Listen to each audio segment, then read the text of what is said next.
Happy 2024. Who knows what's going to happen here with me? Hopefully good things. But the last video, I'm sure a lot of people are getting sick and tired of seeing that kind of stuff. But I just think, maybe it'll allow some people to think twice before they do put silly comments down, right? Not on just mine, everywhere. Social media. It's just, I don't like getting rid of people's comments. I don't, because I think some people are very intelligent and have more experience than me and have nice suggestions on the comments. They have a lot of knowledge and wisdom. And even if I don't agree, those stay. But anything it's just like I say, it's just not conducive. It's not healthy. It's not constructive. It's just bashing and stuff like that, or competition, saying theirs is better, and that I have no time for. So it goes to the recycle bin. It's just what I call it. But hey, I didn't know. Hey, Dave listens to Hi-Fi. Right on. How you doing, buddy? Thanks for the words of encouragement. It's nice of you. I like what you're doing there. This isn't an easy thing to do. I mean, if one thinks they're going to be making lots of money, that's for sure. You got to do it because you enjoy it. And I do enjoy it. So, I'm on my little volumes here. And we're going to hit volume 3 today. And, I was always intrigued by what has been said, on the audio forums about the LS35A technology, right? And there's just so many, like the used market's just flooded with speakers like Harbeth, especially Harbeth. And then you see other ones, there's Spenders, there's many different, there's Chartwell, there's Rogers, there's Graham's, there's just so many doing it, right? And I wanted to go with a bigger bookshelf, something that I thought would just be, it wouldn't overpower the room, but it was going to be as big as it could possibly get for this space, right? And like, for instance, the Harbeth 30.1, that's a large bookshelf, especially for my space. As I've said before, 8 feet wide, 9 foot ceilings, extends at least 16 feet back, and way to the left and right behind the listening chair. And that's a big reason why it sounds great here. So of course, they're rare to get. The Graham LS5 is something I've always looked at. Now these speakers are, even though they're the same size as the 30.1, they're a lot more expensive. Again, because it's a really small boutique brand, Graham, right? They do make a few models, and some of them are just phenomenal. Like the way they look with the speaker kind of covered with the front baffle, with just the middle of it showing. They're multi-thousands, right? But, the Graham was not cheap at all. I mean, with the stands, you're looking at around $11,500. I was able to get a used pair locally, and the gentleman even brought them over. He just said he was coming this way, and just got a hell of a deal. They were, I think, 4 months old. Absolutely beautiful packaging. You got your double box, you got your build date, written right on the top of the second box, and then you got this beautiful sock, and it's a pretty heavy, big stand mount. They're 18 tall, 11 by 11 square, and heft, right? But the bag is designed to grab it and just pull the whole speaker right out with the black cloth bag. So right away, I look at a company and I always like to look at, the packaging, because I know how expensive packaging can be, especially if you're not doing large runs. And I've learned that from an individual, a manufacturer.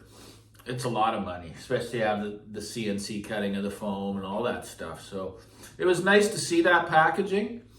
And I was really excited, that they're like an artisan furniture piece. Like, these were the cherry, and one of the most gorgeous speakers you've ever seen when you get up close to it. It's got that beautiful little lipped edge, and these don't have Velcro or any of the plug little holes in the front fate. No, these are magnets, which was really nice to see. Supposedly, you're supposed to leave the grills on for the LS35As. I like to see my speakers, and these you know, these called for that. They're just gorgeous without, as one of the pictures shows. I'm sorry I can't give detailed, you know, shots of the speaker or anything like that because they're no longer here. And we'll get into that in a little bit here. But these ones had some really expensive ETI speaker connectors on the back. Beautiful, all aluminum. Whatever they were gorgeous. Just the way they fit the plugs and stuff. So, you know, they're a really phenomenal speaker. I wanted them to anchor the my digital front end, right? Got some matching stands. See, these speakers are actually meant to vibrate. Like, they're almost like a musical instrument. They're not meant to be dense and dead. The baffle is actually made to vibrate. It's an amazing technology. You have to read about it. But so the speakers came in, started playing them a little bit. Now, these are front ported, and again, I went with that because I was wary of some possible issues with the bass, right? Of a bookshelf that large, in where I sit, right? I'm only around 6-7 feet away, and that's all I can do, guys. 6-7 feet away in a triangle, equilateral. It's all I can do, and it works here. So, yeah, they just seemed. I've never ever heard resolution and mid-range like this in my entire life. And I've had speakers that were just as expensive as that, but they just could not. The voices just sounded so real, like in the imaging, it was just spooky what was going on. Like you could just hear every little instrument going on the stage, you know? So they were almost like surgical instruments. If the recording was bad, it would be awful. But when it was so good, it was just, oh my God. Especially in the bass, they were so accurate with the bass, but that also meant there could be problems, and there was at times. It's just a little too much, right? So what I noticed is, you know, the line magnetic, even though it's a very powerful 22 watts, the Grahams did like power. Even though they were larger bookshelf, usually the small ones like a lot of current, these ones required that as well. And you could hear the bass get a little loose with the 845. It just wasn't quite enough. But man, when I put the bel canto in there, they just changed, everything tightened up. It was still...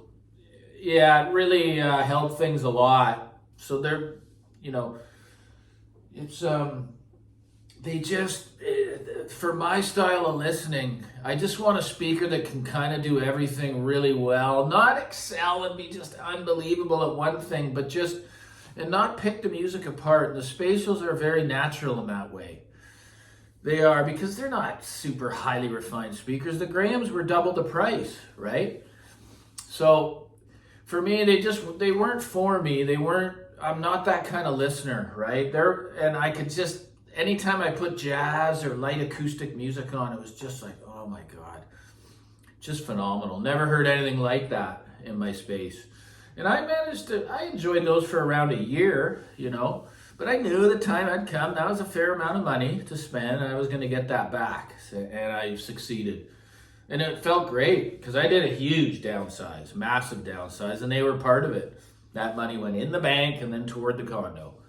Still have a beautiful system behind me. So, yeah, I don't know. You don't see them come up. They're not as popular, of course, as Harbeth, which is the #1, probably most popular speaker of that topology, bar none. They're just everywhere. But these were on another level from the Harbeth that I had. They were more resolute. Harbeth, almost like a laid-back pipe and slippers kind of sound for me, anyway.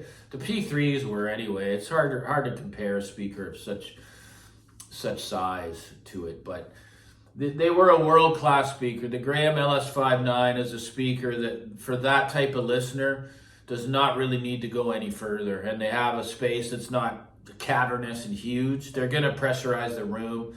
They have a very, very good bass response, very good impact, good speed. The top end and the mid-range is just, man, it's just so liquid and so real. And the detail is just through the roof, right? So that's the only reason I had to let them go, is just I don't want surgical instruments as speakers. I just want speakers that just produce music all across the genre in a more natural way. And they don't analyze the music. Those were analyzing instruments. They are studio monitors. So, but yeah, that's the Graham LS5 If you want an ultra resolute speaker that's never bright, because it wasn't bright, it gives you all the bass you need in a fair size monitor. I will recommend the Graham LS5 over the Harbeth. There's something about them, man. The furniture grade, the finishing. It's a boutique brand. Yeah, so that's it. Anyways, guys, like and subscribe. Thanks.